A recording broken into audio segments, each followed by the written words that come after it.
اور دوسرا مجھے افسوس یہ ہوا کہ اتنی جلدی جتنا فیصلہ آیا جو 63A یعنی کہ جو کھلے عام ہارس ٹریڈنگ ہو رہی ہے، پولیٹیشنز کے ضمیر خریدے جا رہے ہیں، بھیڑ بکریوں کی طرح ان کو بند کیا جا رہا ہے ہوٹلز میں اور ان کی قیمتیں لگائی جا رہی ہیں۔ سوشل میڈیا کا زمانہ ہے، بچے کو پتہ ہے اب کس قیمت کے اوپر اپنے ضمیر بیچ رہے ہیں۔ کون سی جمہوریت ہے یہ؟ کون سی دنیا کی جمہوریت میں اس چیز کی اجازت دی جاتی ہے؟ اور جو سب سے بڑا انصاف کا فورم ہے عدلیہ، اس سے ہم ایکسپیکٹ کرتے تھے کہ کم از کم اس کے اوپر اور کچھ نہیں تو سو موٹو ایکشن لے، کیونکہ یہ تو ایک مذاق بن گیا ہے پاکستان کی ڈیموکریسی کا۔ کیونکہ یہ تو کہیں اتنے کھلے عام تو میرے خیال میں بنانا ریپبلکس میں بھی نہیں سیاستدان نہیں بکتے جو یہ بک رہے تھے اور بک رہے ہیں۔ اور وہ دیکھیں ابھی جو پنجاب میں ہو رہا ہے، کبھی وہ اواری کے اندر لوگ بند ہیں جناب، ان کو نکل رہا ہے گارڈز، تو یہ تو کوئی جمہوریت نہیں ہے۔ لیکن اس سے جو سب سے تکلیف دہ چیز ہے کہ دیکھیں ایک قوم جس کی 60% سے زیادہ آبادی 30 سال کی عمر سے کم ہے، یہ ہماری یوتھ ہے، یہ ہمارا فیوچر ہے، اور فیوچر کو آپ اگر گائیڈ نہیں کریں گے، ان کی تربیت نہیں کریں گے، ان کی اخلاقیات کو اٹھائیں گے نہیں، اس طرح کی چیزیں کریں گے، تو وہ بھی یہ سمجھیں گے کہ اگر ملک کے جو لیڈرشپ ہے، یہ ریپرزینٹیٹیوز ہیں، یہ اگر رشوت دے کے لوگوں کو خرید رہے ہیں، کوئی بک رہا ہے کوئی خرید رہا ہے، تو ان کی ہم کیا مثال پیدا کر رہے ہیں؟ یعنی یہ کس طرف جا رہا ہے پاکستان؟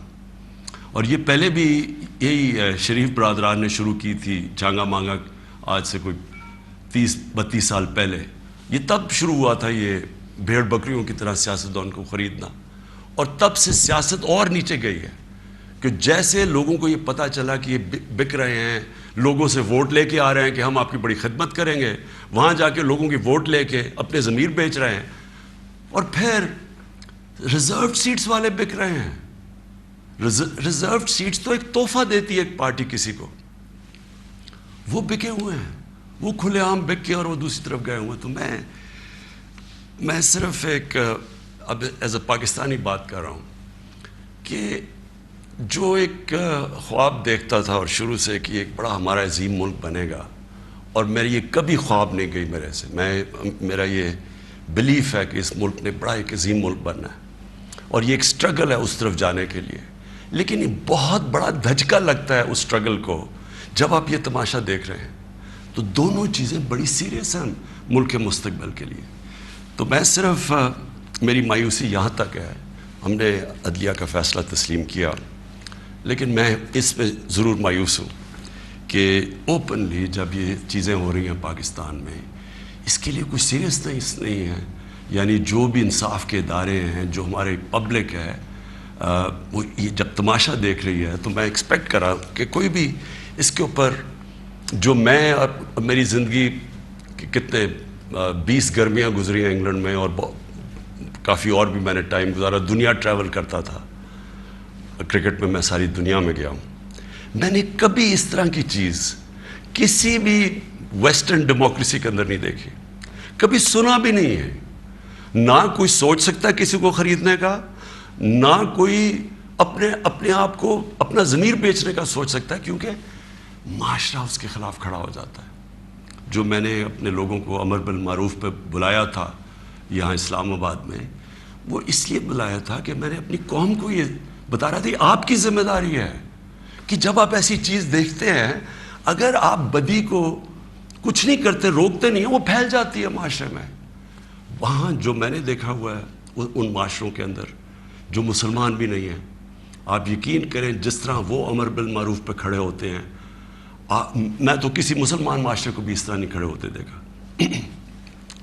آپ ہمارے بیرون ملک پاکستانی ہیں، کبھی ان سے پوچھیں تو صحیح کہ کس طرح وہ معاشرے اچھائی کے ساتھ کھڑے ہوتے ہیں، بدی کے خلاف ہوتے ہیں، حق کے اوپر کھڑے ہوتے ہیں، باطل کے خلاف کھڑا ہو جاتے ہیں، قوم کھڑی ہو جاتی ہے۔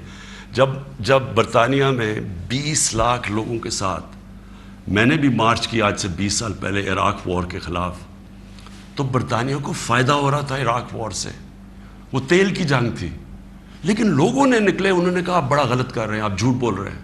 تو قوم نکلی. یہ زندہ قوم کی نشانی ہے. تو میری آج اپنی قوم سے بھی یہ ہے کہ وہ, اور میں آپ کو بعد میں اس کے اوپر بھی آؤں گا جب میں اپنی تقریر ختم کروں گا کہ آگے ہم نے کرنا کیا ہے, لیکن میں اپنی قوم کو بھی کہتا ہوں کہ اگر آپ اس طرح کی چیز کہ ایک باہر سے سازش ہو کے گورنمنٹ گر رہی ہے اور وہ پلان کر کے پورا ایک پلاٹ ہے جس کے اوپر میں ابھی بعد میں بتاتا ہوں, تو یہ آپ نے اپنے آپ کو بچانا ہے. جو اپنے بچوں کا مستقبل بچانا چاہتا ہے اس ملک میں, آپ اگر اس کے خلاف نہیں کھڑے ہوں گے, کسی نے اور آ کے آپ کو نہیں بچانا. قوم کھڑی ہوتی ہے اس کے اوپر, یہ بدی کے خلاف. اب میں آتا ہوں جی, یہ جو مراسلہ ہے یہ کیا ہے. پہلے تو یہ سمجھیں اس کو ایک سائفر ایک ہوتا ہے. سائفر کا مطلب کیا ہے؟ سائفر یہ ہوتا ہے کہ ہماری جو ایمبسیز ہوتی ہیں باہر, وہ فورن آفس کو ایک کوڈڈ میسج میں سیکرٹ میسیجنگ کرتی ہیں کہ جو بھی ان کی انٹریکشن دوسرے ملکوں میں ہو رہا ہوتا ہے. وکی لیکس کا آپ کو سنا ہوگا چند سال پہلے, وہ کیا تھا؟ وہ یہی تھا کہ امریکن ایمبسیز جو اپنے سیکرٹ ڈاکیومنٹس بھیج رہی تھی وہ کسی نے ان کو ایکسپوز کر کے وہ پبلک میں آ گئی, وہ وکی لیکس تھی. تو اسی طرح جو آپ کا یہ جو سائفر میسج آتی ہے یہ ٹاپ سیکرٹ ہوتی ہے.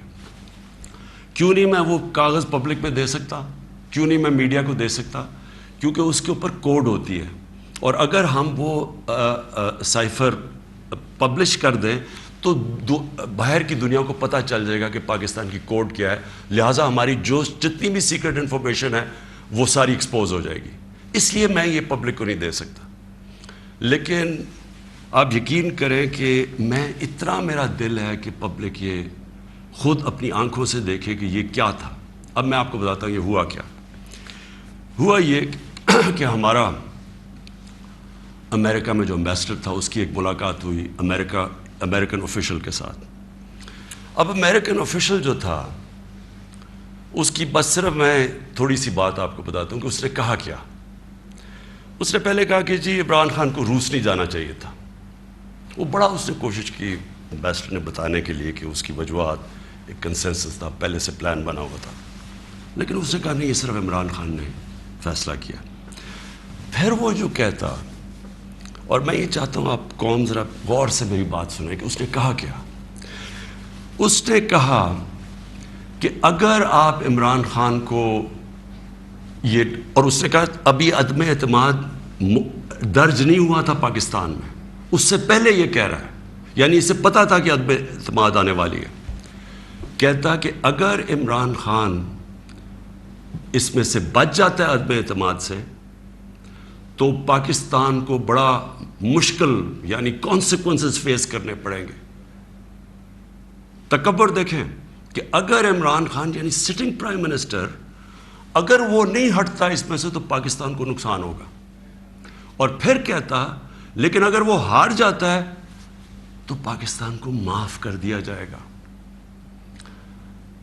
یعنی یہ بھی نہیں اس نے کہا کہ اگر وہ نہیں آتا تو جو بھی دوسرا آئے گا پہلے ہم دیکھیں گے وہ کیا کر رہا ہے پھر ہم اس کو معاف کریں گے. نہیں, اس نے کہا جو بھی آئے گا معاف کر دے گا. یعنی کہ اس کو پتا تھا کہ کس نے آنا ہے, کس نے اچکن سلوائی ہوئی ہے, کون تیاری میں بیٹھا ہوا ہے, اسے سب پتا تھا, تو اس کو معاف کر دیں گے. اب میں آج آپ کے سامنے جو میں اصل میں جو بات کرنا چاہتا ہوں وہ یہ ہے کہ دیکھیں ہم 22 کروڑ لوگ ہیں. 22 کروڑ لوگوں کے لیے کتنی توہین ہے کہ ایک حکم دے رہا ہے 22 کروڑ لوگوں کے الیکٹڈ سربراہ کو. وہ پتہ نہیں وہ کس کو حکم دے رہا ہے, کیونکہ میں تو چیف ایگزیکٹو ہوں, مجھے نہیں دے رہا. وہ کسی کو کہہ رہا ہے کہ اگر یہ آپ کا پرائم منسٹر بچ جاتا ہے تو آپ کو فیس کرنے پڑیں گے کانسیکوینسز.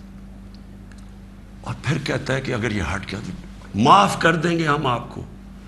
میں صرف آپ کو یہ کہنا چاہتا ہوں کہ میرے پاکستانیوں, اگر ہم نے اس طرح ہی زندگی گزارنی ہے تو ہم اپنے آپ سے سوال پوچھیں کہ ہم آزاد ہوئے کیوں تھے. ہم کیوں 23 مارچ کو سیلیبریٹ کرتے ہیں, ہم کیوں جناب 14 اگست کو بڑا جشن بناتے ہیں. اگر ہم نے اسی طرح رہنا ہے کہ باہر سے حکم آ رہا ہے کہ جی آپ نے اگر اس کو نہ ہٹایا, اور پھر ہوتا کیا کہ وہ شروع ہو جاتی ہے ایک دم ہمارے لوگ جانے شروع ہو جاتے ہیں. ہمارے جو اپنی پارٹی کے ایک دم پتہ چلتا ہے جی، ان کو ایک دم پتہ چلا کہ وہ تو جی تحریک انصاف تو بڑی گورنمنٹ بہت ہی بری ہے جی، عمران خان کی تو ساری برائیاں ان کو پتہ چل جاتی ہیں، اور وہ سارے ادھر، اور ان کو بند کرنا شروع کر دیتے ہیں سندھ ہاؤس میں، اور وہ سارے ایک دم سارا ڈرامہ شروع ہو جاتا ہے. میڈیا کے اندر بھی پیسہ چل رہا ہوتا ہے. میڈیا کی یعنی میڈیا کو بھی شرم نہیں آئی کہ ایک لوگ پارٹی کی ٹکٹ پہ الیکٹ ہو کے دوسری پارٹی میں جا رہے ہیں، سب کو پتہ ہے پیسے لے، وہ بھی اس کی سپورٹ کر رہا، بڑا جشن بنایا جا رہا ہے جی اوہو گورنمنٹ گر رہی ہے، یعنی جس طرح کوئی بہت بڑا کارنامہ ہو گیا یہ. اور پھر ہمیں آہستہ آہستہ چیزیں پتہ چلنا شروع ہوتی ہیں. پتہ یہ چلتا ہے کہ ان کے ڈپلومیٹس، امریکہ کے ڈپلومیٹس ہمارے لوگوں سے مل رہے ہیں. چند مہینے پہلے ہمارے میرے اپنے دو آ کے، ایک میرا کے پی کا منسٹر عاطف خان، وہ مجھے بتاتا ہے کہ ہماری شندانہ ہماری ایم این اے ہے، وہ کہتے جی ہمیں امریکن ایمبیسی میں بلا کے انہوں نے باقاعدہ کہا کہ یہ عدم اعتماد آنے لگی ہے عمران خان کے اوپر، اور ان سے بڑی لمبی، یعنی چند مہینے پہلے ان کو پتا تھا کہ آ رہی ہے عدم اعتماد. تو ایسا پتا چلا کہ یہ تو پورا پلان بنا ہوا تھا، تو یہ پوری اسکرپٹ چل رہی تھی یہاں. تو میں پھر اپنی قوم سے کہنا چاہتا ہوں کہ دیکھیں یہ ضروری ہے ہم سب کے لیے فیصلہ کرنا کہ ہم کیا چاہتے ہیں. ہم ایک آزاد قوم بننا چاہتے ہیں، خوددار قوم بن کے رہنا چاہتے ہیں، یا اس طرح کے غلام چاہتے ہیں؟ اور کس طرح کے غلام؟ کیوں ان کو پتا تھا کہ جناب شیروانی سلائی ہوئی ہے شہباز شریف نے؟ اس نے باقاعدہ میسیجنگ کی. اس نے کہا جناب بیگرز آر ناٹ چوزرز. ان کو میسج کہ جی جو مقروض ملک ہوتا ہے اس کو غلامی کرنی پڑتی ہے. Beggars are not choosers. وہ دوسرا ان کا منسٹر بھیجتا ہے جی ہم تو لائف سپورٹ مشین پہ ہیں، تو وہ تو جب امریکہ چاہے بند کرتے، یعنی ہم تو ہیں غلام. پہلے تو ان دونوں سے پوچھو کہ آپ 30 سال سے یہ ساری آپ کی پارٹیز حکومت میں تھی، تو کس نے یہ لائف سپورٹ مشین اور یہ مقروض کیا ملک کو؟ یہ کیا 3.5 سال میں ہوئے ہیں؟ 30 سال سے تو آپ پاور میں بیٹھے ہوئے ہیں، اور آج آپ کہہ رہے ہیں کہ جی کیونکہ جی ہمیں پر قرضے چڑھے ہوئے ہیں تو ہمیں تو غلامی کرنی پڑے گی. مجھے یہ قوم کے سامنے میں رکھتا ہوں. دیکھیں مجھے تو مغرب باقی سب سے بہتر جانتی ہے. اگر کسی کو بھی وہ جانتی ہے اس ملک میں، وہ عمران خان کو جانتی ہے. مجھے تو 23 سالوں سے وہ جانتے ہیں لوگ. میری تو ان کے پاس ساری پروفائل پڑی ہے. تو وہ کیوں یہ کہہ رہے ہیں کہ جی اس کو نکالنا ہے؟ کیا میں نے ان کے غلطی کی ہے؟ کیا جرم کیا ہے؟ اور میں آپ کو بتاتا ہوں جرم کیا ہے. سب سے بڑا جرم یہ ہے کہ انہوں نے ساری پروفائل جب میری دیکھی، اور ان کو پتہ ہے پہلے سے کہ اس نے ڈرون اٹیکس کی مخالفت کی، اس نے عراق وار کی مخالفت کی، اس نے افغانستان مسلسل کہتا رہا کہ یہ ملٹری سلوشن نہیں ہے افغانستان میں، یا یہاں مذاکرات سے بات ختم ہوگی. اس نے ڈرون اٹیکس جب ہوئے یہاں، یہی جو بیگرز آر ناٹ چوزرز، یہ اور اس کا بھائی جب پاور میں تھے اور آصف زرداری، تو 400 ڈرون اٹیکس جب پاکستان میں ہوئے تو کس نے بولا؟ کس نے مظاہرے کیے؟ کس نے دھرنے دیے؟ عمران خان نے دیے. تو ان کو سب پتا تھا. ان کو یہ پتا ہے کہ عمران خان نہ اس کی کوئی چوری کے پیسے باہر پڑے ہیں، نہ اس کی کوئی جائیداد باہر پڑی ہے، نہ اس کے کوئی باہر بینک اکاؤنٹس ہیں، یعنی کہ وہ کنٹرول نہیں ہو سکتا. تو لہٰذا یہ اس کا قصور ہے کہ کیونکہ وہ ہمارا پتلا نہیں بن سکتا، اس لیے اس کو ہٹانا بڑا ضروری ہے. اور یہ سارا کچھ جو ڈرامہ ہو رہا ہے یہ صرف ایک آدمی کو ہٹانے کے لیے ہو رہا ہے. تو ان کی کیا ان کو خاصیت پسند ہے؟ ان کو پتہ ہے کہ اپنے پیسے کے لیے یہ اس ملک کی ہر قسم کی قربانی دینے کے لیے تیار ہے. 400 ڈرون اٹیکس میں نے بتایا، یہ کبھی ان کے منہ سے سنا تھا کہ یہ ہر ہیومینیٹیرین لاز، ہر ہیومن رائٹس کی وائلیشن ہے کہ آپ کسی آپ ان کی مدد کر رہے ہیں، آپ قربانیاں دے رہے ہیں، اور وہ آپ ہی بمباری کر رہے ہیں. اور بمباری کس طرح لوگوں کو مار رہے ہیں؟ ایک آدمی 4000 میل سے فیصلہ کرتا ہے کہ جناب یہ دہشت گرد، اور اوپر سے بٹن دباتا ہے اور وہ نیچے مر جاتے ہیں.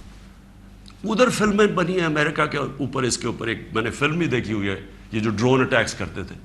کس میں کس کو؟ اب کابل میں ڈرون اٹیک ہوا تھا، پہلے رپورٹ آئی جی کہ پتہ نہیں 8 وہ آئیسل کے ممبرز مر گئے، دہشت گرد مر گئے. اگر اگلے دن پتہ چلا جناب ایک آدمی اور اس کے بچے مر گئے. تو آپ کو پتہ ہے کہ کتنی دفعہ قبائلی علاقے کے اندر اس طرح لوگ مرے. ہمارے لوگوں کو کیسے، یعنی 400 ڈرون اٹیکس ایک دم مدرسے میں کر دیا، 80 بچے بیچارے مر گئے، شادیوں پہ اٹیک ہو گیا، کوئی پوچھنے والا نہیں تھا. کیونکہ یہ اپنے پیسے کے غلام ڈرے ہوئے تھے کہ کہیں وہ ناراض ہو گیا تو ہمارا وہ حال نہ ہو جو آج روسیوں کا حال ہو رہا ہے، جو یوکرین کی جنگ کی وجہ سے آج روسیوں کے وہ ضبط کر رہے ہیں اکاؤنٹس، ان کے آج وہ جو ان کی آف شور اکاؤنٹس ہیں، جو ان کی پراپرٹیز ہیں وہ ضبط کر رہے ہیں. تو یہ تو اس لیے کنٹرولڈ ہے اور اس لیے وہ چاہ رہے ہیں کہ یہ آ جائیں تاکہ پھر سے پاکستان کو جو وہ فیصلہ کریں ہم وہ کریں. تو میں پھر سے اپنی قوم کو کہتا ہوں، ہمیں نے یہ فیصلہ کرنا ہے کہ ہمیں کس طرح کا پاکستان چاہیے. میں آپ کو آج مجھے افسوس اور تکلیف بھی ہوتی ہے کہتے ہوئے، ہمارے ساتھ ہی ہندوستان آزاد ہوا تھا. میں ہندوستان بھی باقیوں سے بہت بہتر جانتا ہوں، میری دوستیاں بھی تھیں، کرکٹ کی وجہ سے بڑا مجھے رسپیکٹ بھی ملا، پیار ملا. میں میری لوگوں سے وہاں واقفیت بھی بڑی ہے. مجھے بڑا افسوس ہے کہ یہ صرف ایک RSS کی آئیڈیالوجی کی وجہ سے اور یہ جو کشمیر میں انہوں نے کیا ہے اس کی وجہ سے ہمارے تعلقات نہیں ہیں. لیکن میں آپ کو یہ کہہ دوں کہ وہ ایک بڑے خوددار قوم ہے. کبھی کسی کی جرت نہیں ہے کہ وہاں اس طرح کی بات کریں. کسی سپر پاور کی جرت نہیں ہے کہ وہاں یہ بھی تصور کر دیں کہ جناب وہ یہی کہہ دیں کہ جناب اپنے فورن ریلیشن میں وہ کہیں جو ہم کہہ رہے ہیں. اب دیکھ رہے ہیں وہ روسیوں سے حالانکہ ساری سینکشنز لگی ہوئی ہیں، وہ کہہ رہے جی ہم تیل امپورٹ کرتے ہیں، ہمارے لوگوں کی بہتری ہے. تو عمران خان کا بھی یہی پرابلم ہے. میں یہ کہتا ہوں کہ کسی سے ہماری لڑائی نہیں ہے، نہ میں کسی کا اینٹی ہوں نہ کسی ملک کا اینٹی ہوں. میں صرف یہ کہتا ہوں کہ جو میرے لوگوں کے فائدے کے لیے پہلی چیز وہ ہے، میرے 22 کروڑ لوگوں کے لیے، اس کے بعد میں دنیا کی باقی چیزیں ماننے کے لیے تیار ہوں. لیکن میں اپنے لوگوں کو قربان نہیں کر سکتا کسی اور قوم کے خاطر جو ہم نے وار آن ٹیرر میں کیا ہے. 80,000 اپنے لوگ ہم نے مروائے، ملک تباہ کروا دیا. اب کوئی پوچھے بھی قبائلی علاقے میں، کبھی لوگوں سے تو پوچھے ان کے اوپر گزری کیا تھی. 35 لاکھ لوگوں کی نقل مکانی کی. کبھی کسی نے احساس کیا کہ وہ ساری جنگ میں ہم جو گئے ہیں، کبھی کوئی کمیشن بیٹھی ہے وہ یہ بتائے کہ ہمیں ملا کیا ہے. میں آپ کو بتاتا ہوں، ہمارے یہاں جو صاحب اقتدار ہیں وہ ڈالرز کے لیے میں آپ کو کہہ رہا ہوں ہمیں جنگوں کے اندر پھنسا دیتے ہیں. ہم جب سوویت یونین کے خلاف جو ہم فرنٹ لائن سٹیٹ بن گئے تھے، اگر ہم ڈالر امریکہ سے ایڈ لیے بغیر کرتے تو وہ بہت اچھی چیز تھی. ہم پھر اپنے بھائیوں کے لیے، افغانستانوں کی آزادی کے لیے مدد کر رہے تھے. لیکن جب ہم کہہ رہے ہیں کہ جی یہ پینٹس ہے، ہمیں اتنے پیسے چاہیے، پیسے لے کے جب آپ کسی کے ساتھ شرکت کرتے ہیں وہ آپ کی عزت نہیں کرتے. جیسی وہ ہم افغانستان کا وہ روسی جب وہاں سے گئے 2 سال کے بعد پاکستان کے اوپر سینکشنز لگ گئی. کسی نے نہیں پرواہ کی کہ ہم نے کتنی قربانی دی. 5 لاکھ ریفیوجی، 5 ملین 50 لاکھ پاکستان میں ریفیوجیز تھے. کلیشنکوف، سیکٹیرین ٹیررزم، وہ سارا اس کے فور کسی نے نہیں اپریشیٹ کیا کہ جی پاکستان، بلکہ انہوں نے سینکشنز لگا دی کیونکہ وہ ہم تو پیسے دے رہے ہیں، اس لیے کوئی پرواہ نہیں. وہ پھر 9/11 آیا، پھر ہم ان کے ساتھ چلے گئے اور پھر ہم نے کہا جی ہاں ہم بڑی کوئی جنگ لڑ رہے ہیں. پہلے ہم فورن آکوپیشن کے خلاف جنگ لڑ رہے تھے، اب ہم کہہ رہے ہیں کہ جو فورن آکوپیشن ہے اس کے خلاف جو لڑتا ہے وہ دہشت گرد ہے اپنے ملک کو. تو کتنی پاکستانوں کی ذلت ملی ہمیں اس میں. کبھی آپ اینالائز کریں کہ اس سے ہمیں فائدہ کیا ہوا، نقصان کیا ہوا. مجھے پتہ ہے کیا نقصان ہوا اور مجھے پتہ ہے کہ ہمیں اس سے کوئی فائدہ بھی نہیں اور اپریشیٹ بھی نہیں ہوئے، بلکہ وہاں بھی ذلت اٹھانی پڑی. تو میرا پوائنٹ یہ ہے کہ اس ملک نے کبھی یہ فیصلہ کرنا ہے کہ ہماری فورن پالیسی جب تک ہمارے لوگوں کی بہتری کے لیے نہیں ہوگی، ہم نے کوئی قسم کی فورن پالیسی نہیں بنانی.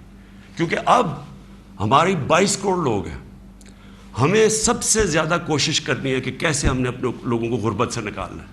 وہ غربت سے ہم تب نکالیں گے جب ہم کسی کانفلکٹ کا حصہ نہ بنیں، جب ہم امن میں شرکت کریں لیکن جنگ میں کسی کے ساتھ شرکت نہ کریں. اگر کوئی کہے بیسس چاہیے تو نہیں ہم بیسس دے سکتے کیونکہ ہم پہلے مار کھا چکے ہیں اس میں. اس لیے وہ مجھے افسوس سے کہنا پڑتا ہے کہ ان کو وہ لوگ پسند ہیں جو کہ ان کی ہر بات مانیں گے، جو کہیں گے کہ بیگرز آر ناٹ چوزرز، جو کہیں گے کہ جی پاکستان لائف سپورٹ مشین پہ تو مدد کرو. ان کو اس طرح کے لوگ چاہیے، یعنی جو پہلے سے ہی گرے ہوئے ہوں گے. وہ کہتے ہیں نا وہ طفل کیا گرے جو گھٹنوں کے بل چلے، جو گھٹنوں کے اوپر بیٹھے وہ ان کو پسند ہے. لیکن میں اپنی یوتھ سے آج کہنا چاہتا ہوں کہ دیکھیں آپ کا مستقبل آپ کے ہاتھ میں ہے، ملک کی ساورنٹی آپ کے ہاتھ میں ہے. اپنی جمہوریت کو، اس کی حفاظت کون کرتا ہے؟ کوئی فوج نہیں کر سکتی جمہوریت کی حفاظت، کوئی باہر سے فورن پاور نہیں کر سکتی. قوم اپنی جمہوریت کی حفاظت کرتی ہے، قوم اپنی ساورنٹی کی حفاظت کرتی ہے. یہ جو ہماری ساورنٹی کے اوپر اٹیک ہوا ہے، میں آج آپ کو کہہ رہا ہوں، آج آپ اس کے اوپر سٹینڈ نہیں لیں گے، آگے سے یہ ہوا کرے گا کہ جو بھی آئے گا نا پاور میں، جو بھی آئے گا وہ پھر سب سے پہلے دیکھے گا کہ جہاں کوئی سپر پاور تو ناراض نہیں ہو رہی، اور وہ پھر وہی کرے گا جو وہ چاہیں گے، کیونکہ اس کو ڈر ہوگا کہ انہوں نے 5, 10, 15 ارب روپیہ خرچ کرنا اور میری کرسی الٹا دینی ہے. اور وہ انہیں اپنی پاور بچانے کے لیے پھر وہ سارے، جس طرح یہ ہیں کہ بیگرز آر ناٹ چوزرز، اسی طرح کے لوگ آئیں گے. کوئی بھی جب تک قوم اپنی لیڈرشپ کے ساتھ نہیں کھڑی ہوگی اور قوم نہیں کہے گی کہ ہم اپنے ملک کو ایک آزاد ملک دیکھنا چاہتے ہیں، ہماری فارن پالیسی ساورن ہونا چاہیے، ہم اپنے ملک کے مفادات کے لیے، اپنی قوم کے لیے، ہمارے جو لوگ ہیں 22 کروڑ لوگ، ان کے فائدے کے لیے فارن پالیسی بنے گی. اور وہ فارن پالیسی وہ ہے جو ہم سب سے اچھے تعلقات رکھیں. ہم امریکہ کو بار بار ان کو سمجھائیں کہ ہم کوئی میں عمران خان اینٹی امریکن نہیں ہے، لیکن ہم نے بڑی بری حالات دیکھے ہوئے ہیں. ہم نے آپ کی ہم کو ٹیشو پیپر کی طرح استعمال ہونے والی قوم نہیں ہے کہ آپ استعمال کریں اور پھر پھینک دیں. ہم آپ کے ساتھ جو ایک ورڈ ہوتا ہے میوچلی بینیفٹ، آپ کو بھی جس کا فائدہ ہو ہمیں بھی فائدہ ہو. ون سائیڈڈ ریلیشن شپ کسی سے نہیں چاہیے. اور پھر میں کہتا ہوں ہندوستان کو دیکھ لیں، اتنی کسی کی جرت نہیں ہے، کسی کی جرت تھی کہ اس طرح کی بات کرتے ہیں ہندوستان میں. یورپین یونین کے جب ایمبیسڈرز نے یہاں بالکل پروٹوکول کے خلاف سٹیٹمنٹ دی کہ جی پاکستان کو روس کے خلاف سٹیٹمنٹ دینی چاہیے، کیا وہ ہندوستان میں کہہ سکتے ہیں؟ کیا ان کی جرت ہے ہندوستان میں ایسی سٹیٹمنٹ دیتے ہوئے؟ کیونکہ ہندوستان ایک ساورن ملک ہے اور ہم ساتھ ہی آزاد ہوئے تھے. تو میری اپنی قوم سے یہ ہے کہ دیکھیں آپ نے اپنی ساورنٹی کو پروٹیکٹ کرنا ہے. اور میں نے آخر میں اپنی یوتھ سے جو میں بات کرنا چاہتا تھا کہ دیکھیں میں تو یہ امپورٹڈ گورنمنٹ کو بالکل تسلیم نہیں کروں گا. میں نکلوں گا اپنی قوم کے اندر. میں تو میری تو کوئی باپ پولیٹکس میں نہیں تھا، میرا کوئی رشتہ دار یا کوئی میں پولیٹیکل فیملی سے تو تھا نہیں. میں نے تو شروع کی عوام کے اندر نکل کے 14 سال مذاق اڑتا رہا. تھوڑے سے لوگ تھے میرے ساتھ، اور کرتے کرتے اللہ کا کرم ہے کہ ایک دن اللہ نے عوام کے دل میری طرف موڑ دیے اور ایک دم پبلک آنی شروع ہو گئی. اور ابھی جو میں اس کا لاکھ شکر ادا کرتا ہوں کہ ابھی جو ہمارا یہ پریڈ گراؤنڈ میں اسلام آباد میں جو جلسہ ہوا، میرے خیال میں ملک کی تاریخ میں اتنے بڑی ایسے پبلک نہیں نکلی. تو میں تو پبلک نہیں مجھے لے کے آئے ہیں، پبلک کے ساتھ ہی میں نے آنا ہے. میں نے اس لیے شاید ہی پاکستان میں اس کی کوئی مثال نہیں ہے کہ جب انہوں نے وہ عدم اعتماد میرے اوپر یہ لے کے آئے تو میں نے اپنی اسمبلی ڈیزالو کر دی، اپنے آپ کو ڈیزالو کر دیا.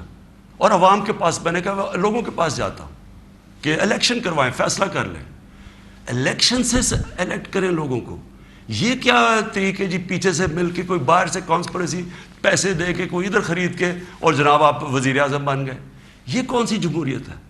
یہ کس جمہوریت کے اندر اس طرح کے وزیر اعظم بنتے ہیں؟ کیا اس کی کریڈیبلٹی رہ گئی ہے؟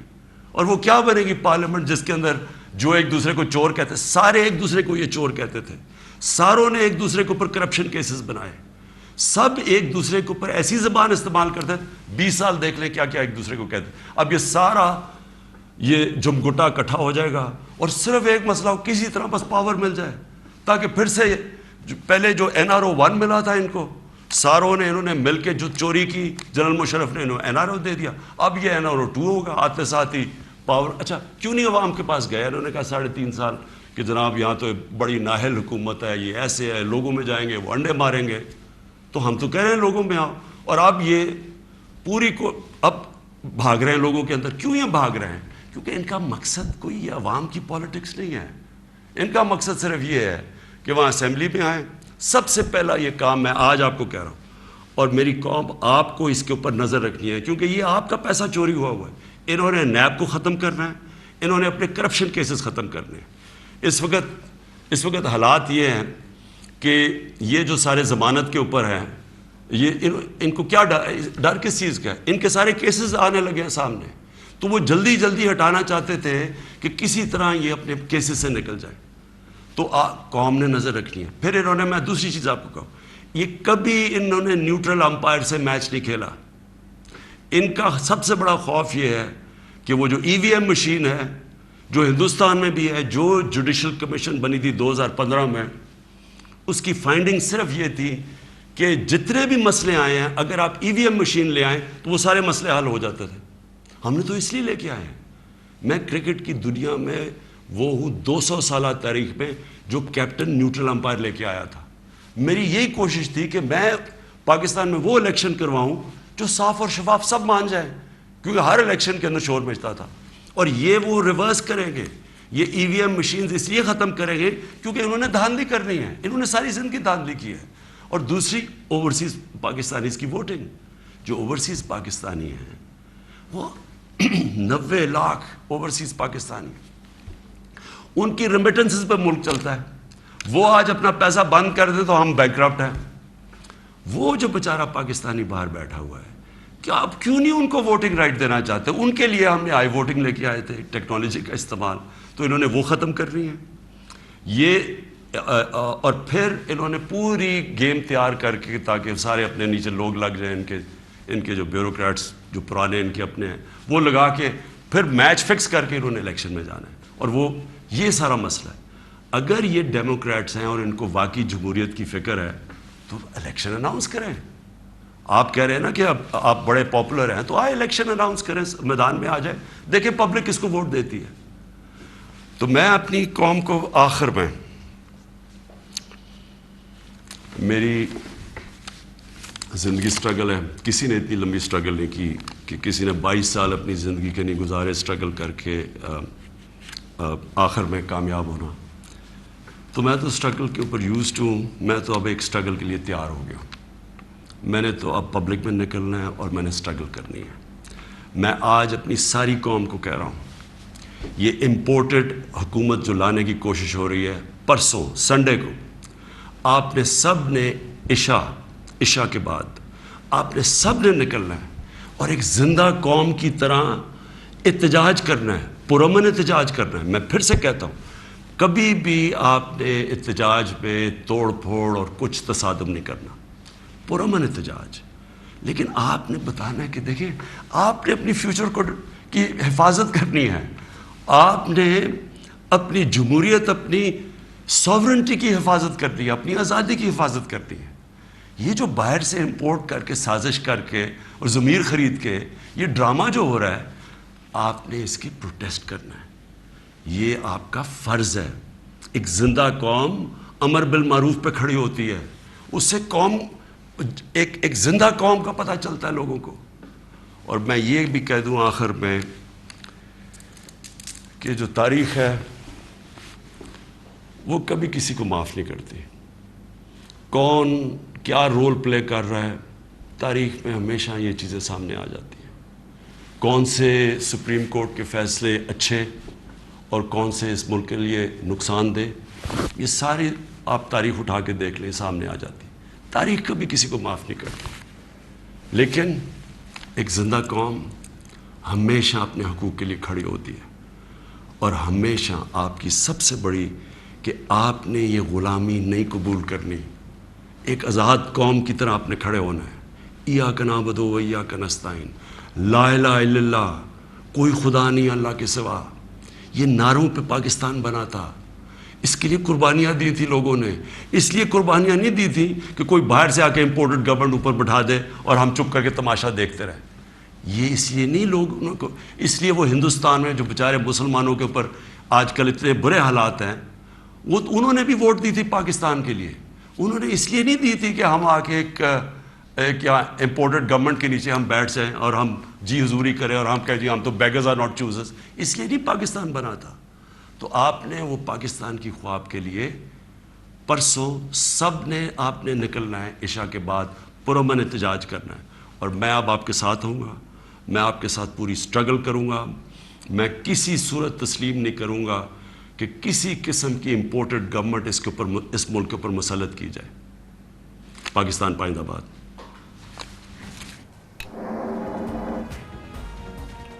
وزیر اعظم عمران خان قوم سے خطاب کر رہے تھے. اس خطاب میں وزیر اعظم عمران خان نے واضح طور پہ یہ ثابت کر دیا، انہوں نے کہہ دیا ہے کہ آئندہ آنے والی حکومت کے خلاف وہ پرزور احتجاج کے لیے تیار ہو گئے ہیں. آئندہ آنے والی حکومت کو وہ قبول نہیں کریں گے، اس کے خلاف احتجاج کریں گے اور اس کے لیے ایک باقاعدہ جدوجہد کا وہ آغاز کریں گے. بظاہر یہی لگتا تھا کہ انہیں معلوم ہے کہ یہ وزیر اعظم کی حیثیت سے ان کا آخری قوم سے خطاب ہے، اور اس حوالے سے انہوں نے واضح طور پہ کہا کہ وہ اپنے نوجوانوں سے، اپنی پوری جوان نسل سے وہ چاہتے ہیں کہ آنے والی حکومت جس کو انہوں نے امپورٹڈ حکومت کا نام دیا، اس کے خلاف پرزور احتجاج کیا جائے. اور اس کا آغاز انہوں نے کہا ہے کہ اتوار کی شب بعد نماز عشاء وہ خود اس کا آغاز کریں گے.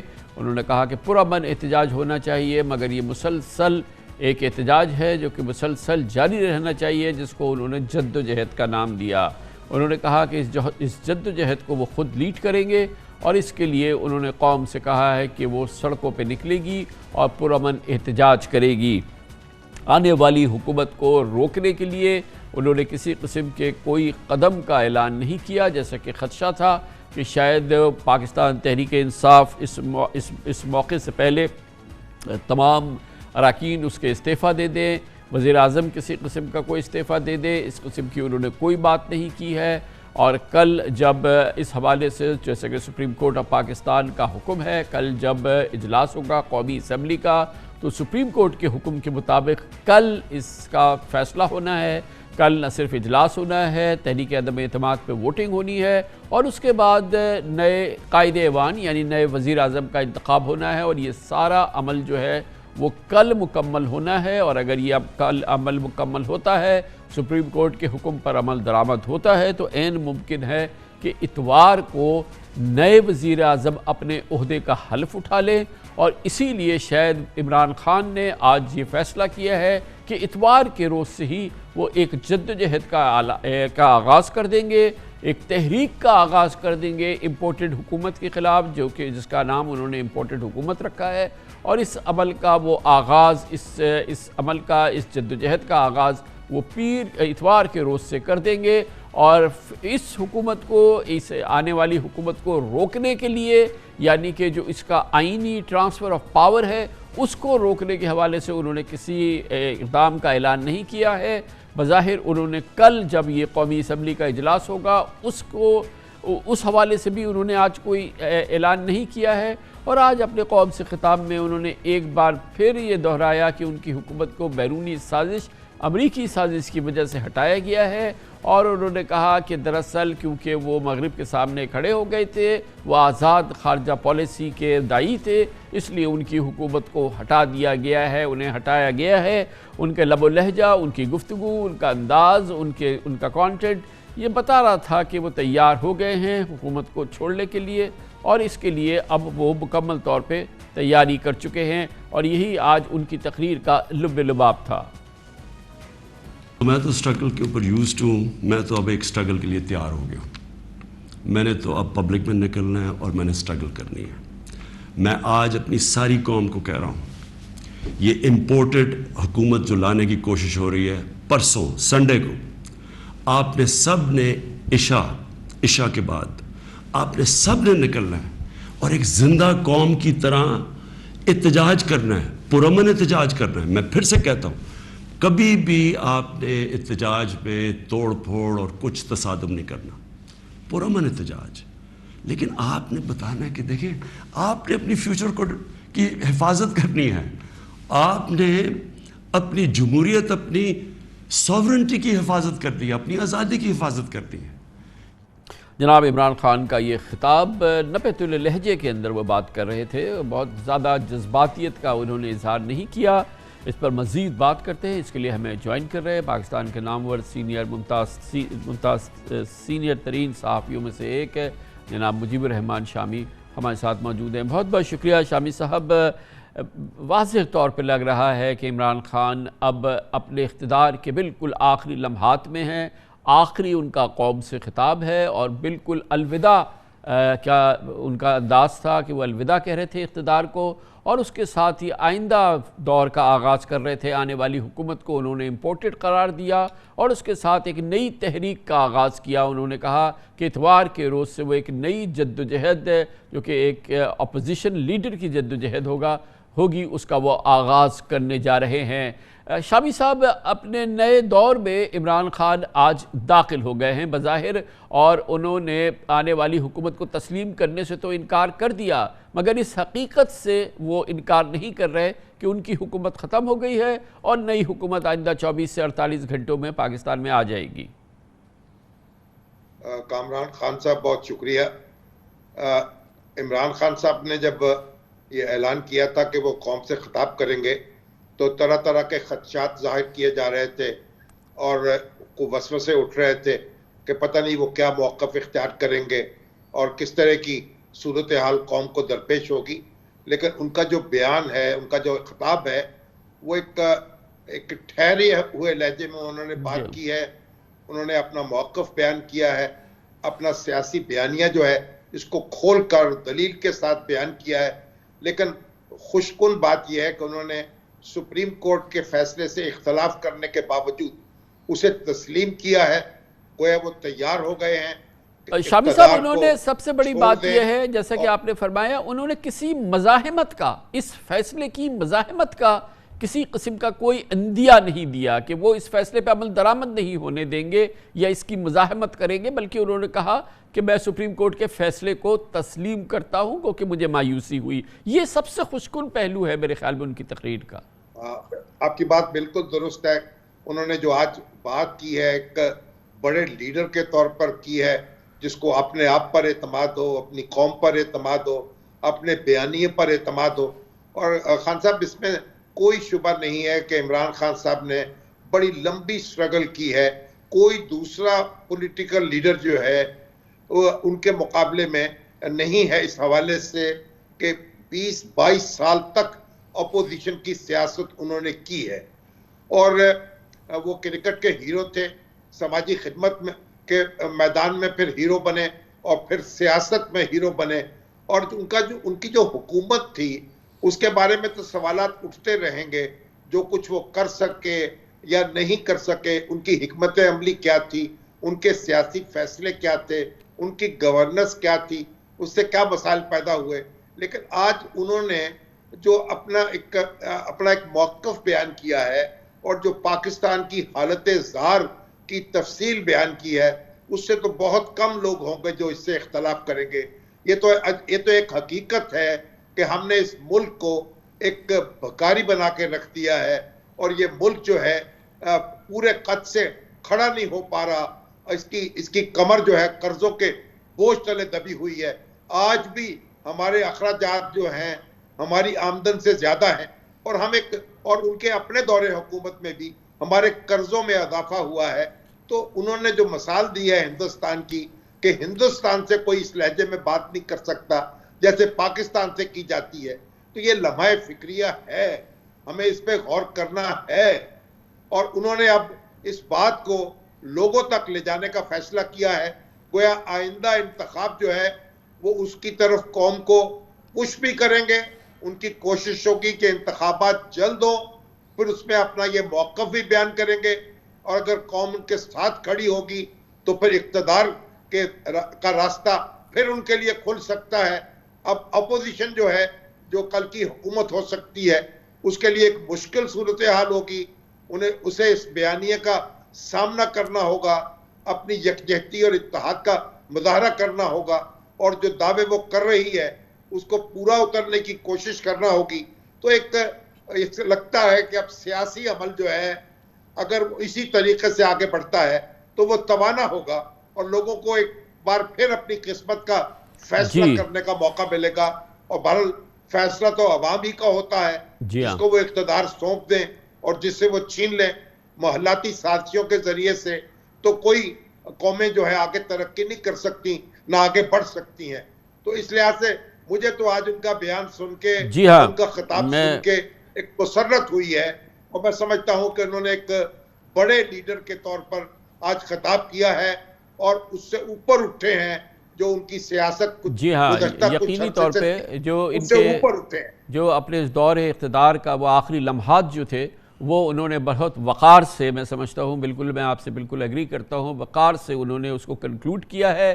انہوں نے کہا ہے کہ وہ اپنی جد و جہد جاری رکھیں گے, بالکل وہ جاری رکھیں. آج انہوں نے ایک بیانیہ خوددار پاکستان کا, خود مختار پاکستان کا, ایک آزاد خارجہ پالیسی والے پاکستان کا بیانیہ دیا. اب عوام کو ان کے ساتھ کھڑا ہونا ہے یا ان کے ساتھ آگے بڑھنا ہے یا نہیں. مگر سب سے اچھی بات یہ ہے کہ انہوں نے سپریم کورٹ کے فیصلے کے خلاف کسی مزاحمت کا اعلان نہیں کیا, انہوں نے کسی قسم کی اس کے خلاف کوئی تحریک چلانے کا اعلان نہیں کیا. انہوں نے کہا کہ وہ آئندہ آنے والی حکومت کو تسلیم نہیں کریں گے, اسے امپورٹڈ حکومت وہ سمجھیں گے, اس کے خلاف پرامن وہ جد و جہد کریں گے. انہوں نے خاص طور پر زور دے کے کہا کہ وہ پرامن جد و جہد جاری رکھیں گے. ان کو سامنے ہے, ان کو علم میں ہے کہ آئندہ الیکشن جو ہے وہ چند ماہ دور ہیں, اور چند ماہ دور کے لیے آج سے وہ اپنے الیکشن کیمپین کا انہوں نے آغاز کر دیا ہے. اختتامی لمحات اقتدار عمران خان کے ہم نے دیکھ لیے ہیں, جو انہوں نے کافی باوقار انداز سے ہم نے دیکھا.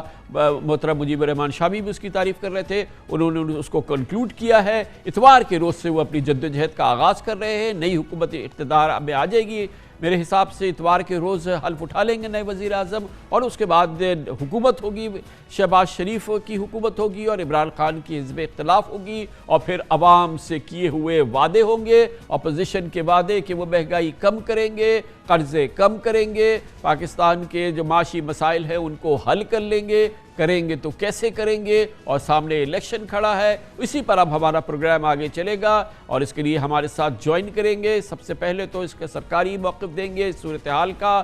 ہمارے ساتھ ہوں گے گورنر اسٹیٹ بینک ڈاکٹر رضا باقر, اور پھر ہمیں جوائن کریں گے سب سے اہم معاشی امور کی اس وقت شخصیات میں سے ایک پاکستان میں, اپوزیشن کی ڈاکٹر مفتاح اسماعیل. چھوٹے سے وقفے کے بعد. کئی ہفتوں کے تعطل کے بعد آج پاکستان کی مارکیٹس نے سکھ کا سانس لیا. پہلی بار کئی ہفتوں کے بعد لگا کہ مارکیٹس اور ملک میں اس وقت جو جاری معاشی صورتحال ہے اس میں کسی طرح کا ایک سکوت تھا, جو کہ آج ہم نے دیکھا. اور اس کی وجہ تھی کل اسٹیٹ بینک آف پاکستان کا ایکشن, ہنگامی اجلاس مانیٹری پالیسی کمیٹی کا, اور اس کے فوری بعد شرح سود میں 2.5% اضافے کا اعلان کیا گیا. متعدد اقدامات کا اعلان کیا گیا جس کا کہ آج بڑا پازیٹیو اثر دیکھنے میں آیا. اور 3 ماہ سے جاری سیاسی افراتفری کے بعد آج پہلی بار فورن ایکسچینج اور اسٹاک ایکسچینج کی جان میں جان آئی. آج انٹر بینک میں ڈالر 3 روپے 49 پیسے, تقریباً 3.5 روپے سستا ہو کر 184 روپے 68 پیسے ہو گیا, اور روپے کی قدر میں 1.9% تقریباً 2% آج اضافہ ہوا.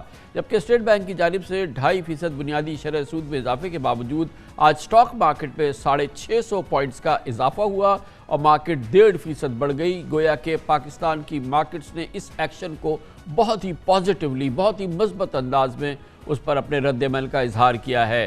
آج کی خوشگوار معاشی پیش رفت کے برعکس تشویش کا پہلو یہ ہے کہ پچھلے 3 ماہ کے دوران سیاسی دھما چوکڑی معیشت و کاروبار کا بھرکس نکال چکی ہے. حکومت اور اپوزیشن کی دھینگا مشتی کی وجہ سے ایکسچینج ریٹ, زر مبادلہ ذخائر کو زبردست جھٹکے لگے. شرح سود اور مہنگائی کا گراف بھی بڑھ گیا, جبکہ اس عرصے میں اسٹاک مارکیٹ بھی ڈاماڈول رہی. 3 ماہ قبل 7 جنوری کو انٹر بینک میں ڈالر 177 روپے کا تھا, جو کل 189 روپے تک جا پہنچا. 3 ماہ قبل اسٹیٹ بینک کے مجموعی زر مبادلہ کے ذخائر 24 ارب ڈالر تھے, جو اب 17 ارب 47 کروڑ ڈالر رہ چکے ہیں. جنوری میں مہنگائی کی ماہانہ شرح 12.3% اور سالانہ شرح 11.7% تھی, جو پچھلے ماہ بڑھ کر ماہانہ بنیاد پر 16.78% اور سالانہ بنیاد پہ 12.7% ہو چکی ہے۔ ملک میں پچھلے 4 ماہ سے شرح سود میں 9.7% پر مستحکم تھی، لیکن کل اسٹیٹ بینک کو 250 بیسس پوائنٹ کے اضافے کے بعد شرح سود کو 12.25% تک پہنچانا پڑا۔ 3 ماہ قبل سٹاک مارکیٹ 45,847 پوائنٹ پر تھی، جو کل 43,786 پوائنٹ تک گر گئی تھی، یعنی 3 ماہ میں انڈیکس میں 2100 پوائنٹس کی ریکارڈ گراوٹ ہو چکی تھی۔ لیکن بہرحال اب ایک بہتری کی، سکوت کی اور سکون کی آج فضا قائم ہوئی ہے۔ دیکھتے ہی ہیں کہ آئندہ دنوں میں یہ کس حد تک قائم رہتی ہے۔ پاکستان کی معیشت کو بے پناہ چیلنجز کا سامنا ہے اور سیاسی ہیجان خیزی نے، سیاسی افراتفری نے اس میں کئی گنا اضافہ کر دیا ہے۔ آثار پیدا ہوئے ہیں کہ سپریم کورٹ آف پاکستان کے فیصلے کے بعد شاید آئندہ ہفتے سے سیاسی افراتفری میں بھی کمی آئے یا کچھ اس میں کمی آنا شروع ہوئے اور کسی انداز سے آگے چل کے حالات میں بہتری آئے۔ اسی دوران انٹرنیشنل مانیٹری فنڈ کے پروگرام میں ہے، لیکن اس میں فی الحال اس کا تعطل ہے اور یہ پوری صورتحال بھی یقیناً پاکستان کے لیے ایک بہت دباؤ کا باعث ہے، کیونکہ پاکستان کو غیر ملکی قرضوں کی اپنے ادائیگیاں کرنی ہیں، اپنی جو ذمہ داریاں ہیں وہ ادا کرنی ہیں اور اس کے لیے ضروری ہے کہ پاکستان IMF کے پروگرام میں شامل رہے۔ یہ تمام چیلنجز ہیں جس کا سامنا کرنا ہوگا آئندہ کی ایڈمنسٹریشن کو، جو بھی حکومت آتی ہے، اور ان چیلنجز کا پھر براہ راست اثر ہوگا 22 کروڑ پاکستانیوں پر اور پاکستان کی معاشی ترقی پر۔ ان تمام چیلنجز پہ بات کرنے کے لیے ہم نے دعوت دی ہے۔ ہمارے اسٹوڈیوز میں موجود ہیں governor state bank of Pakistan جناب ڈاکٹر رضا باقر۔ بہت بہت شکریہ ڈاکٹر صاحب، آپ نے ہمیں جوائن کیا۔ گورنر صاحب یہ بتائیے گا کہ کل کے اقدامات جو تھے، یہ ان کا اتنا انسٹنٹ رسپانس آیا ہے کہ یہ چیزیں، ایک تو فوری کریکشن آ گئی ہمارا ایکسچینج ریٹ ہے اس کے اندر، اور پھر ہماری مارکیٹس نے بھی اس کو بڑا پازیٹیولی رسپونڈ کیا۔ یہ آپ کا ایکشن کیا کچھ ڈیلیٹ تھا؟ اگر یہ ایکشن پہلے ہوتا تو شاید ہم اتنے ڈیمیج میں نہیں جاتے، یا کیا اس کی ٹائمنگ کی اہمیت فرمائیے۔ بسم اللہ الرحمن الرحیم۔ کامران صاحب، سب سے پہلے تو آپ کو ناظرین کا میرا سلام۔ دیکھیں، ہماری جو پچھلی مانیٹری پالیسی کمیٹی کی میٹنگ ہوئی تھی وہ 8 مارچ کو ہوئی تھی، اور اس میٹنگ میں جو ہم نے اسٹیٹمنٹ ایشو کی اس میں ہم نے ایک اشارہ کیا تھا، اور اس میں ہم نے بڑے واضح طور پہ لکھا تھا کہ the MPC noted that it was prepared to meet earlier than the next scheduled MPC meeting in late April if necessary to take any needed action to safeguard external and price stability، یعنی اگر foreign exchange کی صورتحال یا مہنگائی کی صورتحال بگڑ جاتی ہے تو اسٹیٹ بینک آف پاکستان کی مانیٹری پالیسی کمیٹی کوئی اور مزید ایکشن لینے کے لیے تیار ہے۔ تو اب ان دونوں ایریاز پہ ذرا اگر آپ ایکسٹرنل کی طرف دیکھیں، فارن ایکسچینج کی طرف دیکھیں، تو آپ نے اپنے ابتدائیے میں بتایا کہ فارن ایکسچینج مارکیٹ میں کافی پریشر تھا، لگاتار پریشر تھا پچھلے کم از کم 1 مہینے سے، اس سے بھی تھوڑا پہلے سے، اور اس کی کچھ وجوہات تھیں۔ ایک تو جو ہماری اندرونی غیر یقینی کی ایک کیفیت تھی، اس کے علاوہ ہمارے ریزروز میں کچھ کمی آئی، اس لیے کہ کچھ ڈیٹ ریپیمنٹس ہو گئیں، لیکن ان کا جو رول اوور اور ان کا جو رینیول ہے وہ ابھی تک نہیں آیا، تو مارکیٹ میں تھوڑی سی اس کی نروسنس تھی۔ اور تیل کی قیمت جو روس اور یوکرین کی جنگ کی وجہ سے مسلسل ایک اونچی سطح پر رہ رہی ہے، اس میں بھی کوئی خاص کمی نہیں آئی۔ تو ایک تو ہماری فارن ایکسچینج صورتحال پہ پریشر تھا، اور یہ جو ایکسچینج مارکیٹ میں آپ کے سامنے تھا تقریباً 190 تک ایک وقت پہ ڈالر پہنچ چکا تھا۔ دوسری، مہنگائی۔ جو انفلیشن کا نمبر آیا اس مہینے کے شروع میں، اس نے یہ بتایا کہ کور انفلیشن اور ہیڈ لائن انفلیشن مزید بڑھ گئیں۔ جو ہیڈ لائن انفلیشن ہے وہ 12.2 تھی فیبروری میں، اور مارچ میں وہ 12.7% ہوگی، اور کور انفلیشن جس کی وجہ سے ہمیں زیادہ کنسرن تھی، کور انفلیشن وہ ہوتی ہے جس میں آپ کھانے پینے کی چیزیں نکال دیتے ہیں جو کہ والیٹائل آئٹمز ہوتی ہیں، تو اس میں بھی بڑا اضافہ ہوا۔ جو اربن کور انفلیشن ہے وہ 7.8 سے 8.9 ہوگی، تقریباً 100 بیسس پوائنٹ کا اس میں اضافہ، اور اسی طرح رورل کور انفلیشن میں بھی۔ تو یہ ڈیٹا جیسے ہمارے سامنے آئے تو ہم نے انٹرنل اس پہ انالیسس کیا، اور پھر ہم نے یہ فیصلہ کیا کہ یہ جو غیر یقینی کی صورتحال ہے اور جو انسرٹنٹی ہے، اور مارکیٹ میں اگر کچھ ایکسپیکٹیشنز ہیں کہ بھئی کوئی ایکشن لینا ہوگا ورنہ ملک کے معاشی حالات خراب ہوتے جائیں گے، تو اس پہ ایک ڈیسائسو طور سے فیصلہ کیا جائے۔ اسی لیے کل کی MPC میں جو فیصلہ کیا گیا اس کے بنیادی مقصد یہ تھا کہ ملک میں مہنگائی کو کم کیا جائے۔ اب کور انفلیشن بھی بڑھ رہی ہے، اس لیے ایکشن لازمی تھا، اور فارن ایکسچینج کی حالت میں بھی بہتری لائی جائے۔ آپ نے دیکھا مارکیٹ کا ریئیکشن، ڈالر جو ہے وہ نیچے آیا، تقریباً 4 روپے نیچے آیا، اسٹاک مارکیٹ بھی اوپر گئی، اور اس کے علاوہ جو ہماری گورنمنٹ کے بانڈز ہیں جو گورنمنٹ قرضہ دیتی ہے اس پہ بھی کمی آئی، یعنی کہ ہمارا مقصد یہ تھا کہ غیر یقینی کی صورتحال میں ایک کوئی ڈیسائسو ایکشن لیں اور بزنس کمیونٹی کو تھوڑا سا کانفیڈنس دیں کہ اسٹیٹ بینک آف پاکستان، جس نے پہلے بھی ملک کے مالی استحکام کے لیے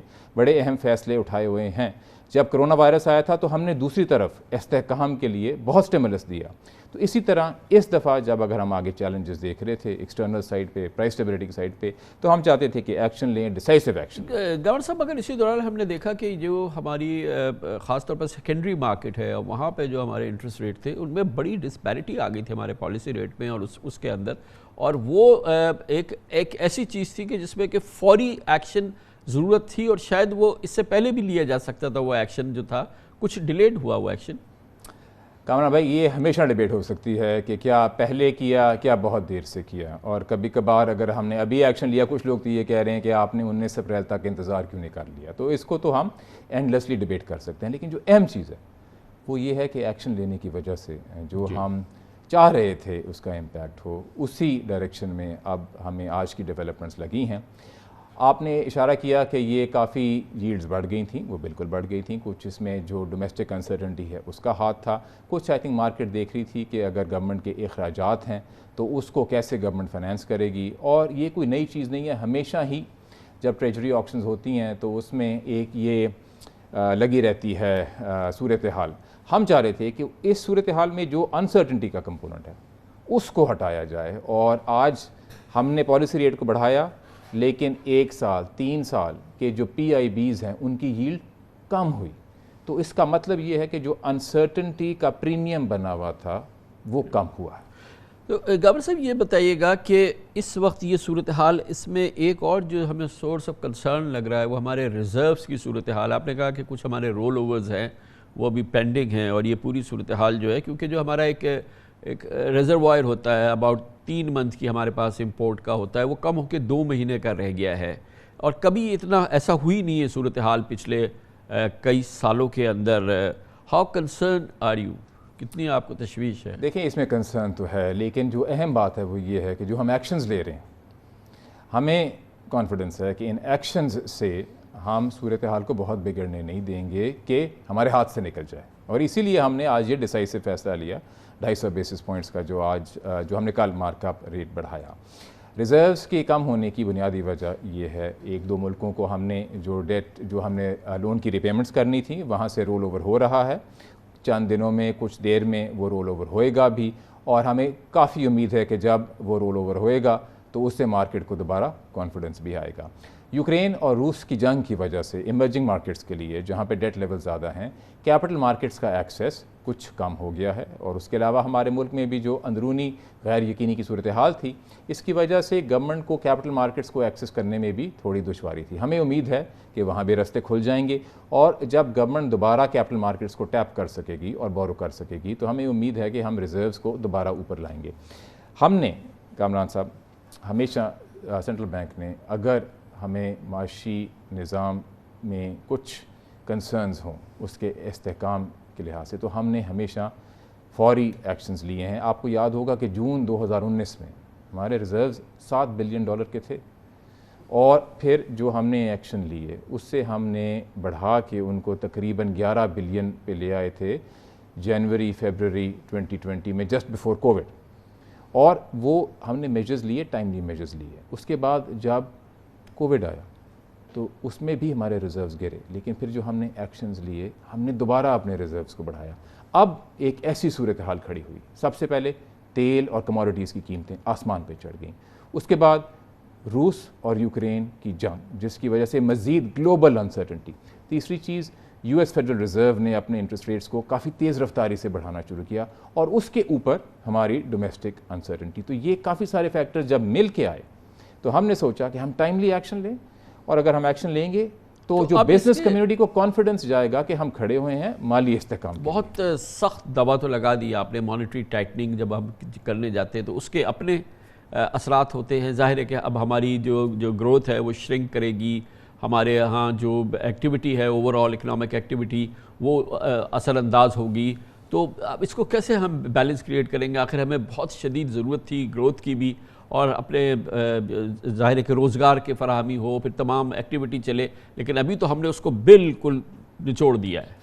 کامران بھائی، پچھلے مالی سال میں ہماری گروتھ تقریباً 5.5% تھی، which is one of the highest that we have had, اور یہ ہمیں بڑی خوشی ہونی چاہیے کہ کووڈ کے باوجود ہم نے جس طرح اپنی اکانومی کو مینیج کیا، اس سال ہمیں امید ہے کہ ہماری گروتھ تقریباً 4% ہوئے گی، جو کہ بھی ایک رسپیکٹیبل نمبر ہے، کوئی اتنا لو نمبر بھی نہیں ہے۔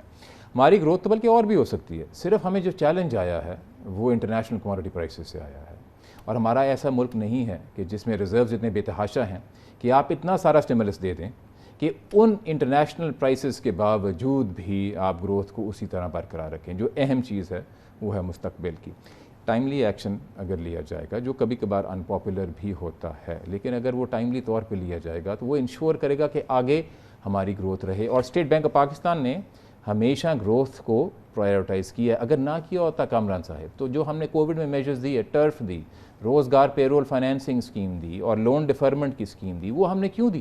وہ ہم نے اسی لیے دی کیونکہ ہم چاہتے تھے کہ پروٹیکٹ کریں، اور اسی لیے پچھلے مالی سال میں ہماری گروتھ 5.5% گورنر تھی۔ صاحب، ہماری جو ایکسٹرنل لائبلٹیز ہیں، ہماری جو دوسری اس وقت جو ہماری ذمہ داریاں ہیں ادائیگیوں کی، تمام معاملات کی، ہمارے لیے بڑا ضروری ہے کہ ہم IMF کا حصہ رہیں، ہم اس پروگرام کا حصہ رہیں، اور اس حوالے سے ہم دیکھ رہے ہیں کہ ایک ظاہر ہے کہ ایک ہمارا حالات پچھلے 6 مہینوں کے دوران فنڈ کے ساتھ کوئی اتنے سازگار نہیں رہے ہیں، اور ابھی ایک بار پھر ہم اسٹک کر گئے، اور اب ہمیں نہیں پتہ ہے کہ دوبارہ بحالی کب ہوگی۔ لیکن جو سٹیٹمنٹ آ رہے ہیں IMF کی جانب سے وہ کوئی اتنے حوصلہ شکن نہیں آ رہے، خاص طور پہ کل کا جو یہ میجر لیا ہے سینٹرل بینک نے، اس پر انہوں نے اپنی اطمینان کا اظہار کیا ہے۔ کیا اسٹیٹس ہے ہمارا اس وقت تک جو ہماری کمیونیکیشن ہے IMF کے ساتھ، ہمارے تعلقات کی، ہمارے پروگرام کا؟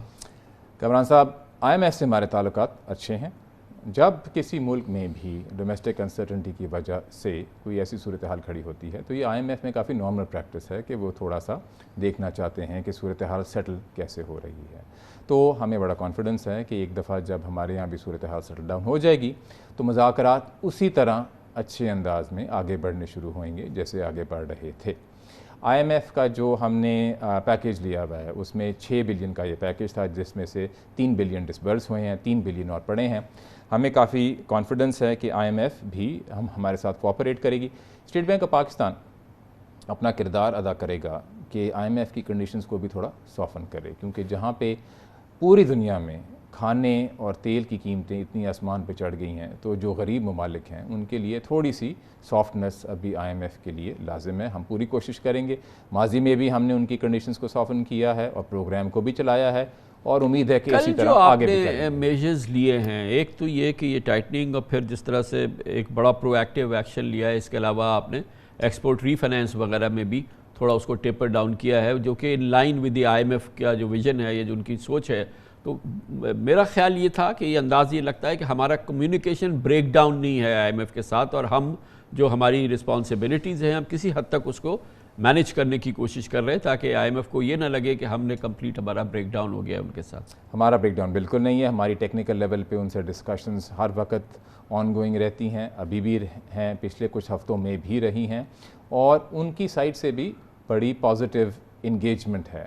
تو کبھی ایسے نہیں ہوا کہ مذاکرات بالکل رک گئے ہوں، اور جس طرح کہ میں نے کہا کہ جب اگر ایک ملک میں اندرونی صورتحال کی وجہ سے جب یہ غیر یقینی کی کیفیت ہو تو یہ بڑا نارمل ہے IMF کے لیے، تو ہمیں اس میں سے کچھ زیادہ we should not read too much into it, and we should focus کہ اگر ہم ٹائملی ایکشنز اگر لیں گے مانیٹری سائڈ پہ، فسکل سائڈ پہ، تو انشاءاللہ ایسا وقت بھی لائیں گے کہ جب ہمیں IMF کی ضرورت ہوگی نہیں۔ ہمارا سب سے بڑا اس وقت اس ماحول میں، اس اسفیئر کے اندر اس وقت سب سے بڑا چیلنج کیا ہے گورنر صاحب؟ دیکھیں، ابھی تو جو سب سے بڑا چیلنج نہ صرف پاکستان کے لیے بٹ دنیا کی بیشتر ایمرجنگ مارکیٹس، خاص کر وہ جہاں پہ ڈیٹ زیادہ ہے، کہ جو انٹرنیشنل کموڈٹی پرائسز ہیں اور جو انٹرنیشنل کیپٹل مارکیٹس میں ایمرجنگ مارکیٹس کی طرف رسک ایورژن ہے، اس کو ہم نے کیسے ڈیل کرنا ہے۔